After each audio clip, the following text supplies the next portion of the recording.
నాకు తెలిసిన ఒక అమ్మాయి ఉంది. ఆ అమ్మాయి కోరిక ఏంటి అంటే డబ్బులుంటే చాలు చాలా హ్యాపీగా ఉంటుంది life.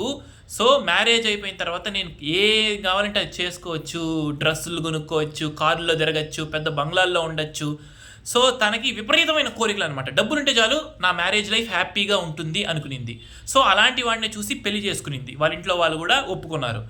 So after some time ఏమైంది అంటే 2-3 నెలలు బాగా తిరిగింది, అన్నీ ఎంజాయ్ చేసింది. వాళ్ళ అత్తమామలు టార్చర్ పెట్టడం మొదలుపెట్టారు. నువ్వు ఎందుకు బయటికి వెళ్తున్నావు, బయటికి వెళ్ళకూడదు, ఇంట్లోనే ఉండాలి, ఇంట్లో పనే చేయాలి, నువ్వు బయటికి వెళ్ళి పని చేయకూడదు, చేస్తే బాగోదు అని విపరీతంగా తిట్టేవాళ్ళు. కొన్ని రోజుల తర్వాత వాళ్ళ భర్తకి 3-4 ఎఫ్ఐఆర్లు ఉన్నాయని ఆమెకు తెలిసిపోయింది.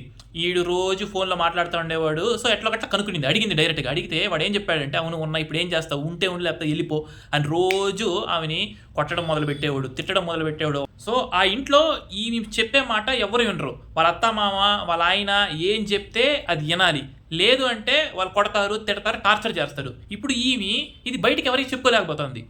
సో అల్టిమేట్గా మీరు గమనించాల్సింది ఏంటి అంటే, మ్యారేజ్ లైఫ్లో ఓన్లీ డబ్బు ఉంటే మేము హ్యాపీగా ఉంటాం అనేది వర్కౌట్ కాదు.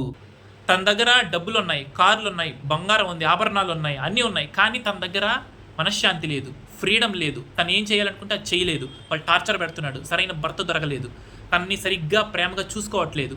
సో తనకి ఇప్పుడు ఇవన్నీ కావాలనిపిస్తుంది. చూసారా, డబ్బులు ఒకటి ఉంటే ఆనందంగా ఉంటాం అనేది మూర్ఖత్వం.